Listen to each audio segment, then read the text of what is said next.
Good morning, welcome back to my channel. আজকে হচ্ছে জুলাই মাসের লাস্ট ডে, মানে 31 জুলাই। আমার গলা পুরোপুরি বসে গেছে, গরম জল খাচ্ছি সকাল থেকে উঠে।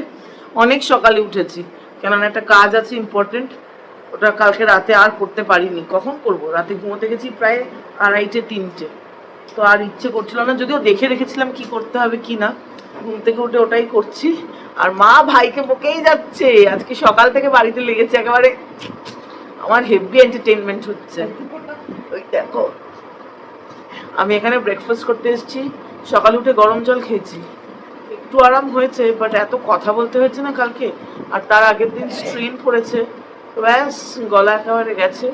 আমার এমনিতেও একটু এক্সট্রা টনসিলের জন্য গলার প্রবলেম হয় বেশি কথা টথা বললে। ও ঠিক আছে, ঠিক হয়ে যাবে। তো আমি একদম ইয়াম ব্রেকফাস্ট নিয়ে বসেছি। এই যে ওটস পাউরুটি, মাল্টিগ্রেন অ্যাকচুয়ালি, এটা সেকে দিয়েছে। এইখানে এই দেখো ঘুগনি, পেঁয়াজ কুচি, শশা কুচি, লঙ্কা কুচি, আর অনেকটা করে নেব হচ্ছে এখানে বিট নুন। বিট নুন দিয়ে খেতে কি যে অপূর্ব লাগে, এটা কি বলবো। এদিকে একটু ফ্রুটস কাটা আছে, আর ওই দিকে দেখো আমার মাম্মা ব্রেকফাস্ট করছো। ভাইয়ের সাথে ঝগড়া হয়েছে কি নিয়ে? ওরে বাবারি, আজকে কি নিয়ে? আর আমার যাই না। আমি বাইরে সিনেমা দেখতে যাবো কেন, আমার বাড়িতে এন্টারটেইনমেন্ট ফুল অন হচ্ছে। হ্যাঁ, কিছু বলবে না? ব্রেকফাস্ট হয়ে গেছে, এখন যাচ্ছি কাজ করতে। এই কাজটা না করলেই নয়। ল্যাপটপ চার্জে দিয়ে গেছিলাম, আর গলাতেও ব্যথা করছে। কালকে একটা নতুন আইনের বই কিনেছি, নতুন মানে আমি নতুন কিনেছি, বইটা অনেক কাল ধরেই ছিল, তো এটার মামলা করছি বলে এটার দরকার। এই যে এই বইটা কিনে এনেছি, জিওগ্রাফিক্যাল ইন্ডিকেশনস। তো তোমরা যারা এটা নিয়ে পড়াশোনা করছো, বিকজ এটা শুধু আইনি পড়াশোনা তা না, যারা কোনো ইন্ডিজিনাস মানে নিজস্ব জিনিস অনেক বছর ধরে প্রডিউস করছে একটা জায়গায়, যেরকম উড়িষ্যার রসগোল্লা না কলকাতার রসগোল্লা, তো ওইটার যে আইনটা গভর্ন করে সেটা হচ্ছে এইটা, জিওগ্রাফিক্যাল ইন্ডিকেশন। যেরকম জামদানি, বালুচরি, বেঙ্গলের নকশি কাঁথা, ওই সব জিআই ট্যাগ আছে। জিআই ট্যাগ মানে কি বলতো, যে একটা জায়গায় জিওগ্রাফিক্যালি যে জায়গাটা আছে, বেঙ্গলের বীরভূম ডিস্ট্রিক্ট, ওই ডিস্ট্রিক্টেই নকশি কাঁথা অনেক বছর ধরে বানানো হয়েছে। তো এটা একটা আভিজাত্য ওই জায়গার, সরকারের তরফ থেকে ওই জায়গাকে নকশি কাঁথাকে জিআই ট্যাগ দেওয়া হলো বীরভূমের। তো এর মানে হচ্ছে জিআই ট্যাগ। যেরকম বাঘ শাড়ি মধ্যপ্রদেশের জিআই ট্যাগ, বাঘ জেলার। তারপরে নানা জিনিসের জিআই ট্যাগ হয়। কলকাতার রসগোল্লার জিআই ট্যাগ আছে, উড়িষ্যার রসগোল্লারও উড়িষ্যাতে জিআই ট্যাগ আছে, যেন বলতে হয় কলকাতার রসগোল্লা না উড়িষ্যার রসগোল্লা। তারপরে সম্বলপুরি শাড়ি, উড়িষ্যার ইক্কত শাড়ি যেটা, ওটার জিআই ট্যাগ আছে। পোচামপল্লী শাড়ি, ওটাও কিন্তু ইক্কত, কিন্তু তেলেঙ্গানার ইক্কত, ওটার জিআই ট্যাগ আছে। এরকম ভাবে প্রচুর জিআই ট্যাগ হয়। তো সেরকমই একটা জিনিসের মামলা করছি, তার জন্য এই বইটা কিনেছি। এখন আবার বসে পড়ি কাজ করতে। জিআই ট্যাগ আমার খুব ভালো লাগে, কেন বলতো, কেননা আমাদের ভারতের বিশাল বড় ভারতবর্ষ, এক একটা কোনায় যে মণিমুক্ত আছে সেগুলোকে যাতে এক্সপ্লয়েট করা না হয়, তার জন্যই সরকারের তরফ থেকে জিআই ট্যাগ গ্রান্ট করা হয়। সেটা আবার টাইম মতো রিনিউও করতে হয়। তো এই হচ্ছে ব্যাপার জিআই ট্যাগের। বেঙ্গলের কিন্তু নকশি কাঁথার জিআই ট্যাগ আছে, আর বাংলাদেশের জিআই ট্যাগ আছে হচ্ছে জামদানি শাড়ি, যেটা বাংলাদেশি জামদানি। আজকাল তো সবাই আমদানি পরেই ঘুরে বেড়ায়, সেটাকেই জামদানি বলে, কিন্তু এটা তো একটা আভিজাত্য, আমাদের দেশের বা বিশ্বের গর্ব। তো মানে বলা উচিত না পাওয়ারলুম শাড়ি জামদানি কখনোই হতে পারে না। যিনি জামদানি বুনছেন কত কষ্ট করে পিঠলুমে মশার কামড় খেয়ে খেয়ে একটা শাড়ি বানাতেই লাগে হয়তো 4 দিন 5 দিন 6 দিন। তারপরে যদি ডিজাইন এলাবোরেট থাকে, এরকম আমি অনেক শাড়ি জামদানি দেখেছি, পুরো কাজ করা হয় সুতোর, তো সেখানে 1 মাসও লাগে। সেখানে যে শাড়ি 10 মিনিটে প্রডিউস হচ্ছে মেশিনে, তাকে জামদানি বলে। এবার কি বলবো বলো, আমরা মানুষ বড় বিচিত্র। এবার যার যেটা what ever suits them, but সর্বোপরি হচ্ছে কোর্টের আদেশ। তো এই হচ্ছে ব্যাপার। তো চলো কাজ করে নিই। ঘড়িতে বাজে অলমোস্ট 12টা 5 মিনিট বাকি। আমার বই খাতা ওই দেখো ওখানে শটে শটাং হয়ে গেছে। আমার মা নিজের খাট এখন গোছাচ্ছেন। ওমা, তোমাকে আজকে সকালে বলেছি না এটা আমার খাট, এটা আমার খাট, সরো সরো, কিচ্ছু করবে না, সরো, আমার খাট ধরবে না, সরো। এই খাট নিয়ে মালিকানা বড় মা বিপদে আছে। দিদাকে কত করে বলেছিলাম এটা আমাকে দিতে, না দেবেন না উনি। এই যে সকালবেলা উঠে বললে এটা তোমার খাট, এটা আমার খাট। না না পারবো না, ওটা মাসে একবার করব। হ্যাঁ তাহলে তো হয়েই গেছিল। তোমার মাকে আমি বলেছিলাম খাটটা আমাকে লিখে দিতে, তোমার মা তো দিল না। তোমার নিজের কাছে মালিকানা নেই, তুমি লিখবে। ডিসপিউটেড, আমি মামলা করব, মামলা হবে, মামলা কিন্নরি ঘোষ ভার্সেস পাপিয়া ঘোষ। এই খাটের দাবিদার আমি একমাত্র। কত করে বললাম বুড়িকে লিখে দাও, বলে কিনা পুপাই তুই পাবি, ব্যাং আমি পাচ্ছি, নিজের মেয়েই আমাকে দিচ্ছে না। বলো কি দুঃখ আমার। বাইরের ওয়েদারটা ঠিক এরকম, আকাশ ভর্তি মেঘ আছে, পুরো ধুয়ো ধুয়ো ধুয়ো ধুয়ো। সকালবেলাও বৃষ্টি হচ্ছিল, এই দেখো রাস্তাটা পুরো ভিজে ভিজে, আমার গলাখানা গেছে। আমি বাড়িতে থাকলেই আমার আর মায়ের যে জিনিসে দ্বন্দ্ব হয় সেটা হচ্ছে খাটের মালিকানা নিয়ে। মা বলবে আমার খাট থেকে তুই নাম, আমি বলবো এটা আমার খাট তুমি সরো। মজা আর কি, আর কিছুই না। তো আমার ফার্স্ট রাউন্ড অফ কাজ শেষ, বই খাতা এখানে গুছিয়ে রেখেছি, আবার কাজে বসতে হবে। অনেকটা বড় কাজ হলে না কি হয় বলতো, অনেকজন মিলে যদি কাজ করে তাহলে সুবিধা হয়, এক একজন এক একটা জিনিস দেখছে। আমার ইংরেজি টাচউড ছোটবেলা থেকে একটু ভালো, তো আমি ওপর মানে পুরোটা দেখছি আর ক্রিমিনাল অ্যাঙ্গেলটা দেখছি, কারণ ওটাই আমার এক্সপার্টিজ আর ফোর্টে। তো একটা লিগ্যাল নোটিসের তো সমস্ত দিকই দেখতে হয়, যেটা মেইন ম্যাটার সেটাও দেখতে হয়। সেইগুলো এখন অন্যরা দেখছে, 2-3 জন আরও কাজ করছেন। আমারটা আমি করে পাঠিয়ে দিয়েছি, ইংলিশেও স্ট্রাকচারটা চেঞ্জ করে একদম ফ্লাওয়ারি ল্যাঙ্গুয়েজ দিয়ে পাঠিয়ে দিয়েছি।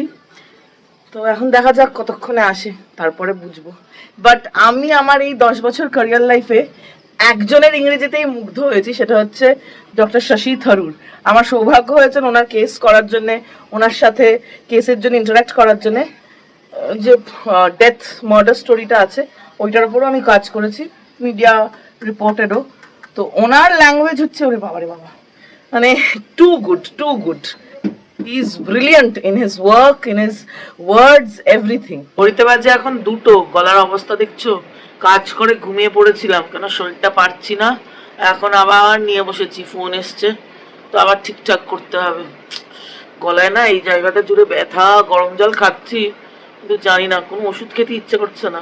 দেখি বিকেলবেলা হলে আমার বন্ধুটাকে ফোন করবো, আমার ডাক্তার বন্ধুটাকে ফোন করব। ও ডিএম হচ্ছে নিউরোলজিতে, বাট এমডি তো medicine, MBBS MD medicine, DM নিউরোলজিতে, খুব পড়াশোনায় ভালো, গোল্ড মেডেলিস্ট। তো ওকেই ফোন করি, আমার খুব ভালো বন্ধু হয়। ওই যারা টন করছে, দেখা যাক কি বলে। ও ওষুধ দিয়ে দেবে, আমি ঠিক হয়ে যাব। ওষুধ না খেলে আমার আবার বলেছি না সাইকোলজিক্যাল, ওটা আমার 11 বছর বয়সে মাথায় ঢুকে গেছে, আমাকে ওষুধ খেয়ে এক্ষুনি দাঁড়িয়ে পড়তে হবে, না হলে কপালে দুঃখ আছে। তো চলো এখন আগে কাজটা তো করে নেই। গলাটা কিরকম শোনাচ্ছে আমার। সকাল থেকে উঠে বিছানায় বসে কাজ করছি, ঘুমোচ্ছি, কাজ করছি, গলা ব্যথা, জল খাচ্ছি, আমার নিজেকেই কিরকম রুগী লাগছে। ওই দেখছো ওই থার্মাস ফ্লাস্কটা, ওটাতে করে মা গরম জল দিয়েছে, 1/2 লিটারের, এটা নিজেকেই রুগী লাগছিল। তো উঠেছি, ভালো করে ফ্রেশ হয়েছি, চুল আঁচড়েছি, একটু মানসিকভাবে বেটার লাগছে, কেন গলায় কাশিও হচ্ছে না, গলাটা কেরম আধক্যাচড়া ভাবে ভেঙে গেছে, আর একটা ফাটা বাঁশের মতো আওয়াজ বেরোচ্ছে। আর আমার অ্যাসেটই হচ্ছে আমার গলার আওয়াজ, কোর্টে চিৎকার করতে হয় জানো না, এবারে মাই লর্ডস, গলা ঠিক হয়ে যাবে না মা? কি খাবো বলো তো, তোমরা কিছু জানলে আমাকে বলো তো, গরম জল ছাড়া আর কি করলে এই ফাটা গলাটাকে আবার আগের মতো গলা বানাতে হবে। আমার গলা কোকিলা সুন্দরীর মতো না, বাট তাও খুব আমার বায়োলজিক্যাল ফাদারের মতো, আমি ইনহেরিট করেছি ওটা। আমার বায়োলজিক্যাল ফাদারের গলাও খুব ভালো, গানও খুব ভালো গাইতেন উনি, এখন গায়েন কিনা আমি জানি না, সত্যিই খুব ভালো গলা। আমি গানটা পাইনি, কেন সুর তাল লয়ের কোনো আইডিয়া নেই, ছন্দেরও কোনো আইডিয়া নেই, বাট তাছাড়া আমার ভাই এত ভালো গলা পায়নি। আমার বায়োলজিক্যাল ফাদারের গলা খুব সুন্দর, যেটা আমি ইনহেরিট করেছি, যেটা এখন ভেঙে গেছে। কি করবো আমাকে প্লিজ তোমরা একটু জানিও। টন এখানটা কেমন খাঁচ লাগছে। একবার তো গত বছর নভেম্বরে ভুগেছি, বাট ওরকম কিছু হয়নি, সেটা আমি বুঝতে পারছি। একটু ভোকাল কর্ডটা ফুল মানে ওই হয় না, ইনফ্লেট হয়ে গেছে হয়তো, হবে জানি না, আমি আবার ডাক্তার নাকি, মনে যা হচ্ছে তাই বলছি, যা ডাক্তাররা বলে। লাঞ্চের ডাক এসে গেছে। কালকে রাতে যেহেতু প্রচন্ড বৃষ্টি হয়েছে, সব দিকে জল বাবা। আমার ভাই তাই আজকে অফিস যায়নি, ওর কাজেও যায়নি, তো আজকে ওই রান্না বান্না করেছে। ফ্রাই হয়েছে। কি হয়েছে? প্রেজেন্টেশনটা দারুণ, খেতেও দারুণই হবে। আছে সাদা ভাত, এটা তো থাকবেই, লাঞ্চ নালে কি করে হবে। একটুখানি ঝাল করে শুটকি বাটা, আহা এটা তো অমৃত। কিন্তু এই দেখো অনিয়ন রিংস বানিয়েছে ভাই, এটা রেডি টু ইট, ফ্রোজেন ছিল, ভাই গরম করেছে, সাজিয়ে কি সুন্দর দিয়েছে না, আহ দেখতেই লোভনীয় লাগছে। আর এটা হাফ খাওয়া হয়ে গেছে। এটা হচ্ছে chicken popcorn strips, actually chicken strips, sauce toss দিয়ে খাওয়া গেছে। আর আছে ডাল, সো ডাল দিয়ে ভাজাভুজি, আর আছে শুটকি চাটনি। Short, sweet and simple. পৃথিবীতে এত কিছু খাবার থাকলেও এই খাবারের কোনো তুলনা হয় না। শুটকি দিয়ে সাদা ভাত, একটু নুন নিয়েছি, জম্পেশ করে মেখে, তারপরে একটু পেঁয়াজ, কাঁচা পেঁয়াজ, আহা। শীতল তো, ওই শীতল তো শুটকি মা। শীতল রানী খেয়ে ফেলেছো? সবার আগে এই যে এরম জম্পেশ করে নিয়ে এরম সপাট করে মুখে পুড়তে হবে, তাহলে দেখবে এই বাঙাল মাইয়ার মন মেজাজ একেবারে খুশ হয়ে যাবে।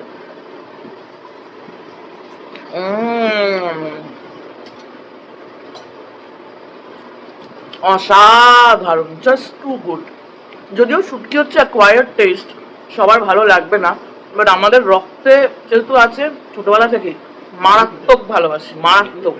ঘড়িতে বাজে দেখো কটা, প্রায় 6:45, আর এইখানে আমি কাজ করেই যাচ্ছি।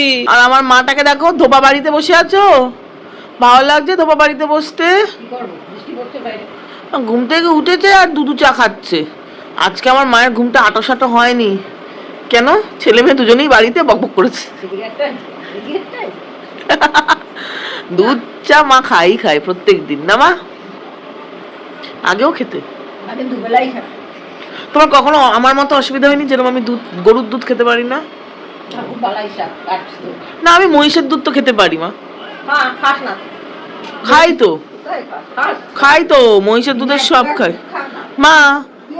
মা বাই, ও মা বাই, তুমিও খাও না মা, বাই মা, বাই বাই বাই। ঘড়িতে এখন বাজে 7:45, আমার কাজ শেষ হয়ে গেছে। আমি দেখছি এখানে মান্ডালা মার্ডার্স, আমি চ্যাপ্টার 5-এ চলে এসেছি। আর মা এনে দিল সন্ধেকালীন স্ন্যাক্স, একদম গোলমরিচ দিয়ে সাদা চাউ, ভেজ চাউ। দেখতে তো লোভনীয়, খেতেও ভালো হবে, কিন্তু যা তেল পড়েছে না, আহা, ওটাতেই তো টেস্ট আসবে। আর ওই যে আমার ছোট্ট বুই, কি করো বুই? বলে বাবালে ভালো বানিয়েছো, বলে বাবালে বলছি।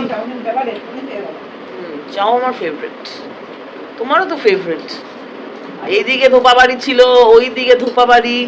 ওমা, আমরা কি ধোপা বাড়িতে থাকবো এখন থেকে? বাবা বাবা, চাও খাচ্ছে আর মাথা নাড়ছে, যা দৃশ্য অসম্ভব সুন্দর। ঘড়িতে বাজে প্রায় 9:15, এসে গেছি রান্নাঘরে। আজকে সকালের লাঞ্চ বানিয়েছে ভাই, ব্রেকফাস্টটা আমি তো ঘুগনি খেলাম, মা কালকেই বানিয়েছিল। তো ব্রেকফাস্টটা টেকনিক্যালি কেউই বানায়নি, আগের দিন বানানো। আজকে ভাই বানিয়েছে লাঞ্চ, সব ভাজাভুজি, আর ইভিনিং স্ন্যাক্স বানিয়েছে মা। তো ডিনারের দায়িত্বে আছি আমি। তো চলো কি বানাবো, ডিম কষা, কিন্তু একটু অন্যরকম করে। আমি আর ভাই যেহেতু একটু প্রি ডায়াবেটিক্সের ধাত আছে, আমাদের এখনো হয়নি, বাট বলা যায় না কখন হয়ে যাবে, কিচ্ছু জানি না। তো তার জন্য একটু অন্যরকম করে বানাবো, আলু দেবো না। তোমাদের সাথে শেয়ার করবো কি করে বানাই, আশা করছি ভালোই লাগবে। এখন তো ডায়াবেটিস বোধহয় ইন্ডিয়ার লার্জেস্ট একটা লাইফস্টাইল ডিজিজ হয়ে গেছে। তো সবার ঘরে ঘরে ডায়াবেটিস, আমার মায়ের নেই, কিন্তু আমি আর আমার ভাই প্রচণ্ড প্রোন টু ডায়াবেটিস। তো তার জন্যই আলু যতটা কম খাওয়া যায়, আলু না খাওয়াই ভালো। আলু কিছু ভালো দেয় না, মানে আলু বাজে জিনিসই। তো চলো, কিন্তু খেতে ভালো। ওই বলে না, বাজে জিনিস খেতে ভালো হয়, আর শরীরে যেটা ভালো করে সেটা খেতে বাজে হয়, ওই হচ্ছে আলুর সাথে। তো চলো আগে জোগাড় জানতে করে নিই, তারপর তোমাদের সাথে শেয়ার করব। রান্না কি করব, রান্না করার জোগাড় করতে গিয়ে আমার দশা দেখো, আরে বাপরে বাপ, আর পারছি না। তো সব জোগাড় হয়ে গেছে, এখানে কি কি করেছি তোমাদের সাথেও শেয়ার করছি। এত বৃষ্টি পড়ছে, বন্যা হয়ে যাচ্ছে এখানে, কিন্তু ঘরের ভেতরটা এত গুমোট, দরজা খোলা, জানলা খোলা, সব খোলা, কিন্তু আর পারছি না। মনে হচ্ছে ভাদ্র মাসের মতো পচিয়ে গলিয়ে মেরে ফেলবে ভগবান আমাদের সবাইকে। ডিম কষা বানাবো, তো ডিম তো লাগবেই, আর নুন, লঙ্কা, হলুদ এটা আমি ডিমের মধ্যে দেবো।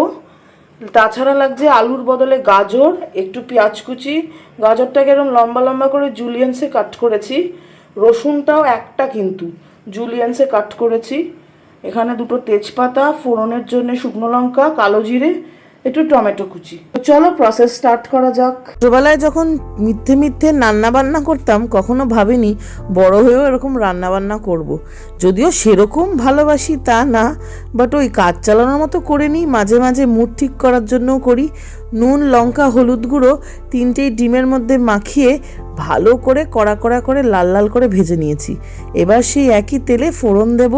মাকে দেখেছি শুকনো লঙ্কা, তেজপাতা, কালো জিরে ফোড়ন সবসময় ডিম কষাতে দেয়, আমিও তাই মাকে ফলো করে সেগুলোই দিলাম। জানি না কেরম খেতে হবে, পুরোটাই এক্সপেরিমেন্টাল রান্না। একটু করে রসুন কুচি দিলাম। আমার মা না কখনোই ডিম কষাতে রসুন বাটা দেয় না, একটু রসুন কুচি দেয়, অনেকটা পেঁয়াজ কুচি দেয়, আমিও তাই দিলাম। আর দেয় 1 চামচ আদা বাটা। সে সব দিয়ে জুলিয়ান্স কাট করা গাজরটা দিয়ে দিলাম। এবার আর কি ভাজা ভাজা করার পালা। তার আগে অল্প একটু নুন আর একটু হলুদ গুঁড়ো দিয়ে দিলাম। আমি যেহেতু ঝাল খাই তাই লঙ্কা গুঁড়োও দিলাম। গাজরটা তো মিষ্টি মিষ্টি, তাই একটু ঝাল দিলাম ব্যালেন্স করার জন্যে। এবারে নাড়িয়ে চাড়িয়ে ঢাকা দিয়ে বারবার খেয়ে নিতে হবে, যাতে গাজরটা মজে যাচ্ছে বা ভাজা ভাজা হয়ে যাচ্ছে। আমিও তাই 5 মিনিট অন্তর অন্তর ঢাকনা খুলে দেখছি গাজরটা কতটা মজলো। এইবারে দেখছি প্রায় 50-60% মতো মজে গেছে গাজরগুলো, তাই দিয়ে দিলাম 1খানা টমেটো। ফাইনলি চপ করার দরকার নেই, কেননা আলটিমেটলি সব কিছুই একেবারে ঘেটে হবে। আর টমেটো মজার জন্য দিয়ে দিলাম একটু নুন। তারপরে আর কি আবার সেই ঢাকা চাপা দিয়ে রান্না, এপিট ওপিট ভাজা ভাজা করে নিতে হবে। এইবার দিয়ে দিচ্ছি একটুখানি চিনি। মা বলে ব্যালেন্স করার জন্য একটুখানি চিনি দিতেই হবে, গুড় দিলে কিন্তু মা ছেলে আমাকে তেড়ে আসবে। তার জন্য দিয়ে দিলাম অল্প একটু চিনি আর একটা কাঁচা লঙ্কা। আরেকদিকে আমি একটুখানি জল গরম করে নিচ্ছি, কেননা যেহেতু কষা কষা, তাহলেও একটু জল দিয়ে আগে মজিয়ে নিতে হবে, তাই না? এবারে ভাজা ডিমগুলো দিয়ে দিলাম, গাজরের সাথে ভালো করে নাড়িয়ে চাড়িয়ে ভেজে নিচ্ছি। আর কি অন্যদিকে জলও ফুটে এসছে। এবারে দিলাম জল ঢেলে যতখানি প্রয়োজন, যাতে ভালো মতো সেদ্ধ হয়ে যায় গাজরগুলো আর জুসটাও ডিমের মধ্যে ঢুকে যায়। আবার ঢাকনা দিয়ে বন্ধ করে দিলাম। এই দিকে জানো তো আমার অফিসিয়াল কল চলছে আরেকটা। 5 মিনিট বাদে ঢাকনা খুলে দেখি পুরো জল শুকিয়ে গেছে, চতুর্দিক দিয়ে তেল ছেড়ে দিয়েছে। ঢাকনা দিয়ে রেখে দিলাম আর এইদিকে কাজ করছি। এই ভ্যাপসা গরমে আমি রান্না করে এতই হাঁপিয়ে গেছি যে এই দেখো ফ্রিজের ডিপ ফ্রিজ খুলে আমি দাঁড়িয়ে আছি। কি আরাম লাগছে, কি আরাম। আসলে তা না, এটা খুব ইন্টারেস্টিং জিনিস, তোমাদের সাথে শেয়ারও করব আর আমি খাবো। দেখ বেরোচ্ছে না কেন, বেরো বেরো বেরো। এই দেখো, এটা কতজন খেয়েছো বলো তো? পপস। এটাকে এরকম গুড়ি গুড়ি গুড়ি গুড়ি গুড়ি করা থাকে আর ভেতরটায় জেলি থাকে। পট পট করে ফাটে। আর একটু স্কিন কেয়ার করবো। আমি একটা মুলতানি মাটির ফেস প্যাক বানিয়ে রেখে দিয়েছি ফ্রিজে। আমার মা এখানে কাজ করছেন, এই কাজ করেছে হয়েছে নাকি? উনি এখন রুটি বানাবেন না, তো এই ফেস প্যাকটা লাগাবো। এই গরমে ঠান্ডা ঠান্ডা লাগাবো, তাহলে যদি একটু আরাম পাই। ও বাবা, পারছি না, বড্ড গরম। ফেস প্যাকটা লাগিয়ে আবার বসে গেছি মান্ডালা মার্ডার্স দেখতে। জানি না ফেস প্যাকে কত গ্লো আসবে কি আসবে, কিন্তু মুলতানি মাটি তো অয়েলি স্কিনের জন্য খুব ভালো হয়। রান্না করে ফেস প্যাক লাগিয়ে এমন বাজে অবস্থা হয়েছিল ঘেমে যে আমি ফ্রেশ হয়ে গেছি, একদম নরম। এটা জানো তো লাজপত নগর থেকে কিনেছি, এত ভালো হয়েছে, ভীষণ ভালো। তো মা ডাকলো রুটি বানিয়ে। রুটিটা আমি বানাইনি, কেন আমি বানাতে পারি না, শক্ত শক্ত হবে।